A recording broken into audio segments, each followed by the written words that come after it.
Hi friends, ఈరోజు interesting audio నవల వచ్చేసి నాడి జ్యోతిష్యం గురించి ఆడియో నవల. స్టోరీలో వెళ్తే నరసింహులు అనే సైంటిస్ట్ ఉంటాడు. నరసింహులు అనే సైంటిస్టు ఫ్యూచర్ని తెలుసుకోవడానికి ఒక సాఫ్ట్వేర్ని డిజైన్ చేస్తాడు. ఆ డిజైన్ చేసే సాఫ్ట్వేర్ని నాడి జ్యోతిష్యానికి సంబంధించి మిగతా జ్యోతిష్య శాస్త్రాలు ఉన్నటి అన్నిటినీ పోగు చేస్తాడు. వాటిని అన్నిటినీ ఒక క్రమబద్ధమైనటి వాటిని డాటాని స్టోరేజ్ చేసి వాటికి రిఫరెన్స్గా ఉండేటట్టు ఉన్నటి జాతక చక్రాలన్నిటిని, గ్రహాల అనుకూల స్థితిని, కాలగమనాన్ని అన్నిటినీ కలుపుతాడు. అప్పుడు అతనికి ఫ్యూచర్ టైమ్ లైన్లు ఎలా జరుగుతాయనే దాని గురించి ఆ సాఫ్ట్వేర్ని తయారు చేయడానికి హెల్ప్ అవుతుంది. అప్పుడు ఒక ఏఐ టెక్నాలజీని ఇందులో వాడతాడు. ఆ ఏఐ టెక్నాలజీ తోటి ఈ సాఫ్ట్వేర్ని ఇంకా అప్డేట్ చేస్తాడు.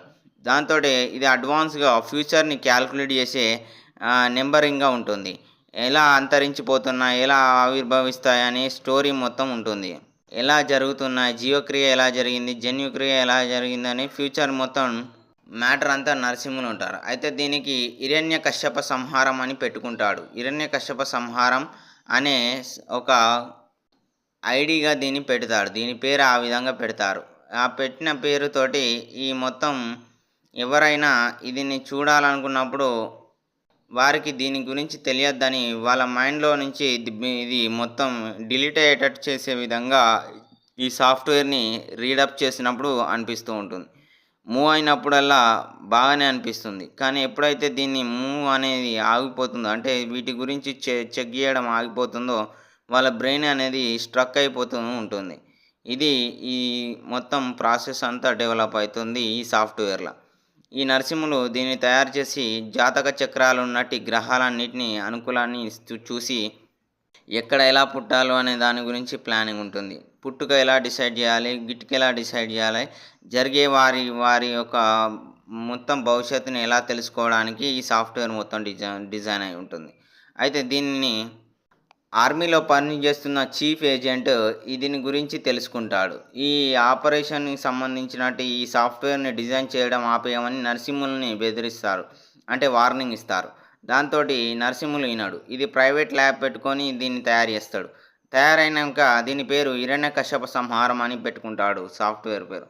అది పెట్టుకున్నాక అది ఆవిర్భావం జాతక చక్రాలన్నిటిని చూస్తాడు. జాతక చక్రంలో వాళ్ళు పుట్టబోయే తిథులన్నిటిని చూస్తాడు. వాటిని ఎలాగ ఎడిట్ చేయాలి, డిలీట్ చేయాలనే దాని గురించి కూడా బాగా క్షుణ్ణంగా చదువుతాడు. దాంతోటి పుట్టేవారి రాశి ఫలితాలను కూడా మార్చే టెక్నాలజీని క్రియేట్ చేస్తాడు. దాంతో వారు ఎలా పుట్టాలి, ఎలా జన్మించాలి, ఏ ఫేస్ తోడు ఉండాలి, ఎలా బతకాలి, ఏం తిండి తినాలి, ఎలా ఉండాలి అనే వారి వాతావరణం ఎలా ఉండాలి, వాళ్ళ చుట్టూ పరిసరాలు ఎలా ఉండాలనే దాని గురించి మొత్తం డిజైన్ చేయబడుతుంది. దాంతోటి ఈ సాఫ్ట్వేర్ అనేది ఫ్యూచర్‌లో అప్డేటెడ్ వెర్షన్ అయినట్టి ఫ్యూచర్ నుంచి ఈ నరసింహులు తయారు చేసినట్టి సాఫ్ట్వేర్‌ని తెలుసుకోవడానికి గెలాక్సీ గాడ్ అయినట్టి సెలెస్టియల్ గాడ్ అనే వ్యక్తి వస్తాడు. సెలెస్టియల్ గాడ్ అయినట్టి బృహస్పతి వస్తాడు. సెలెస్టియల్ గాడ్ అయినట్టి బృహస్పతి ఇందులోకి వస్తాడు. అప్పుడు నరసింహులకి ఫ్యూచర్ నుంచి వచ్చి ఇది ఆపేయమని చెప్తాడు. నువ్వు చేస్తుంది తప్పని చెప్తాడు. దీని గురించి తెలుసుకొని నువ్వు చాలా వరకు జాతక చక్రాలన్నిటిని మార్చేయగలుగుతావు. దీంతోటి జరిగే పరిస్థితులని బట్టి దీనిని అన్నీ మార్చేయచ్చు. ఊహలో అనుకున్నట్టు చరిత్రలో సంబంధించిన అన్ని మార్పులు చేయొచ్చని దీనిని ఆపేయమని బృహస్పతి, సెలెస్టియల్ గాడ్ అన్నట్టు బృహస్పతి రావడం జరుగుతుంది. బృహస్పతి మాట విని కూడా దీనిని ఆపేద్దాం అనుకుంటాడు. తర్వాత అది ఆపేద్దామన్న ఆప్ కాకుండా ఆ సాఫ్ట్వేర్ పని అవుతుంది. అప్పుడే ఏఐ టెక్నాలజీ 2060లో బాగా పెరిగిపోతూ ఉంటుంది. 2060లో బాగా వరకు అందరికి దగ్గర ఏఐ ప్రాసెసింగ్ సంబంధించిన టెక్నాలజీ ఉంటుంది. వాళ్ళంతా లైఫ్‌ని ఒక గేమింగ్ లాగా మార్చుకునే విధంగా ఉంటుంది. డైలీ లైఫ్‌ని గుర్తు చేసే దాన్ని నమ్ముతూ ఉంటారు. లైఫ్ స్టోరీ అంతా మారిపోతుంది. బ్లడ్ సర్క్యులేషన్, జీవన విధానం, వారికున్న లైఫ్ టైం కూడా మారిపోతూ ఉంటుంది. వాళ్ళు ఎంతకాలం బతకాలి, వాళ్ళ లైఫ్ స్పాన్ కూడా డిసైడ్ చేయబడి ఉంటుంది. దాంతోటి చెప్పినట్టే ఈ బృహస్పతి దానిని ఎలాగైనా యాక్ట్ చేయాలనుకుంటాడు. దానికి కొన్ని శక్తులను వాడి వాటిని ఆఫ్ చేసి వస్తాడు. అయితే దీనిని కంట్రోల్ పద్ధతిలో వాడాలని చెప్పి దీనికి డీకోడ్ చేయడానికి కొంతమంది ఫ్యూచర్‌లో నరసింహుల్ని సాఫ్ట్వేర్‌ని చదువుకొని వచ్చిన వారు దీన్ని ఆఫ్ చేయడానికి వస్తారు. అందులో జాకబ్ అనే వ్యక్తి ఉంటాడు. జాకబ్ అనే వ్యక్తి ఈ నరసింహులకి ఫుల్ ఫ్యాన్ అయి ఉంటాడు. అప్పటికే జాతక చక్రాల గురించి జాకబ్ తెలుసుకున్న విధానం, అతన్ని స్టడీ చేసిన విధానం, అతను కలెక్ట్ చేసిన మిలియన్స్ ఆఫ్ యూజర్స్ యొక్క మైండ్ సెట్లని, వాళ్ళ ఐడియాలని, వాళ్ళకున్న పరిసరాలని, ఫ్యూచర్ థింకింగ్‌ని, ప్రెజెంట్ లైఫ్ రోలింగ్ అన్నిటిని జాకబ్ నరసింహులకు ఫ్యాన్ అయితాడు. నరసింహులు ఈ ఈ సాఫ్ట్‌వేర్‌కి హిరణ్యకశ్యప సంహారం అని పెట్టుకుంటాడు. ఎవరైతే దీనిని చెడుకు యూజ్ చేస్తారో వారి చావుని వాళ్ళే వెతుకుంటారని, ఇది జాతక చక్రాన్ని చెప్తుంది గానీ, టైంని, డేట్‌ని ఫిక్స్ చేసినయి అన్నిటిని కరెక్ట్ చేస్తుంది. అంతేకాకుండా మైండ్‌ని బ్లింక్ చేసి మైండ్‌ని స్ట్రక్ చేస్తుంది. అంతేకాకుండా జరిగే వాటిని కూడా దీన్ని మార్చే ప్రక్రియ కూడా చేస్తుంది అని తెలుసుకుంటాడు నరసింహులు. నరసింహులు ఫ్యూచర్ నుంచి వచ్చి దాన్ని గైడ్ చేసి దీన్ని ఆప్ చేయాలన్నా ఆప్ అవ్వకుండా పోతుంది. దీని రన్నింగ్ కోడింగ్ అంతా ఎర్రర్‌గా చూపెట్టినప్పటికీ దీని మ్యాటర్‌ని ఎక్కడి నుంచి లాక్కొచ్చిందో, ఈ ఐడియా ఎక్కడి నుంచి వచ్చిందో, ఆ ఐడియా అక్కడి నుంచి అంతం చేయాలని దానిని బ్రెయిన్ నుంచి డిలీట్ చేసుకుంటాడు నరసింహులు.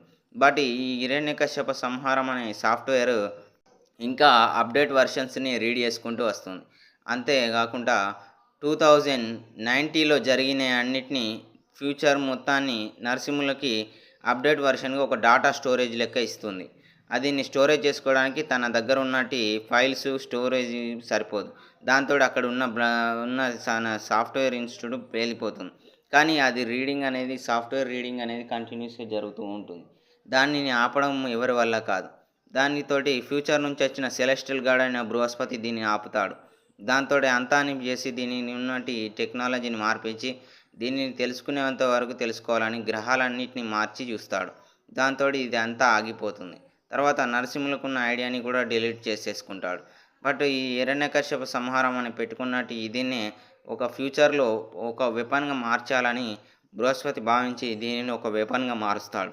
దీన్ని ఎప్పుడైనా టైమ్ లైన్‌ని మార్చడానికి యూజ్ చేసే గ్యాడ్జెట్ లాగా, ఒక వెపన్ లాగా మార్చే కీ లాగా మారుస్తాడు బృహస్పతి. దాంతోటి ఇది ఒక కీ లాగా పనిచేస్తూ ఉంటుంది. ఎప్పుడైనా ఇతరుల లైఫ్‌లో ఏం జరుగుతుందో దాన్ని మార్చడానికి ఈ సాఫ్ట్‌వేర్ చాలా యూజ్ అవుతుంది. చెడుగా బిహేవ్ చేస్తున్న వాళ్ళ యొక్క మెంటాలిటీని కూడా రీడ్ చేసి, వాళ్ళ బ్రెయిన్‌ని స్ట్రక్ చేసి, వాటిలో ఉన్నటి వాళ్ళ ఐడియాస్‌ని డిలీట్ చేస్తుంది. అంతేకాకుండా దీన్ని ఎక్కువగా స్టడీ చేస్తే వాళ్ళకున్నటి పర్సనల్ డెవలప్‌మెంట్ స్కిల్స్ అంటే వాళ్ళకున్నటి వ్యత్యాసమైనటి అంటే తను తినే తిండి కూడా గుర్తుండదు. ఈ విధంగా తనకు తను ఎలా పుట్టాడో కూడా గుర్తుండదు. అలాంటి కొన్ని రకాలమైనటి క్రియలు జరుగుతూ ఉంటాయి. దీన్ని డిజైన్ చేసేటప్పుడు నరసింహులు ఒకటే అంటాడు. దీనికి ఎండ్ యూజ్ అంటే ఇది ఒక వెపన్ లాగా పనిచేస్తుంది. ఫ్యూచర్‌లో ఎవరైనా ఈడికి వచ్చినప్పటికీ దీన్ని మార్చడం కష్టం అని తెలుసుకుంటాడు. అందుకే బృహస్పతి దీన్ని ఒక కీ లాగా, వెపన్ లాగా మారుస్తాడు. ఎప్పుడైనా ఇతర దేశాల మధ్యలో వార్ కానీ ఏదైనా ప్రళయం వచ్చినప్పుడు కానీ దాన్ని మార్చడానికి ఈ ఒక సాఫ్ట్‌వేర్ చాలా యూజ్ అవుతుందని, దాని గురించి ముందు భవిష్యత్తు యూజ్ అవుతుందని అంతటితోటి ఈ ప్రాజెక్ట్‌ని ముందుకు తీసుకెళ్తారు.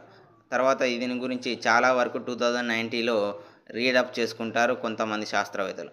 దాన్ని అర్థం చేసుకొని ఫైండ్ ఔట్ చేస్తే ఎన్నో అంతు చిక్కని విషయాలు తెలిసినప్పటికీ దీన్ని ఇక్కడికే ఆప్ చేయాలని చూస్తారు. కానీ దీన్ని ఒక వెపన్ లాగా మార్చుకొని యూజ్ చేద్దామని డిసైడ్ అవుతారు.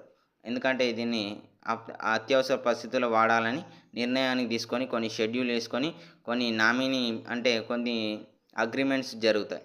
దాంతోటి ఈ మొత్తం హిరణ్యకశ్యప సంహారం అనే ప్రాజెక్ట్‌ని ఈ సాఫ్ట్‌వేర్ అనేది అక్కడితోటి ఆగిపోతుంది. కానీ 2019లో దీనికి బ్రేకింగ్స్ అన్నిటికి బృహస్పతి ఫ్యూచర్ టైమ్ లైన్ మార్చుకొని వచ్చి దీన్ని ఒక వెపన్ లాగా అస్త్రంగా మారుస్తాడు.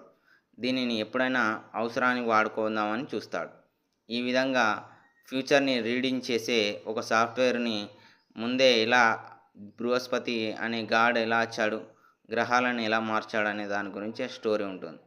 ఇది ఈ స్టోరీ గురించి ఫ్రెండ్స్. ఇది friends. Bye friends. Bye bye. ఇది నాడి జ్యోతిష్యం ఆడియో నవల. Bye friends.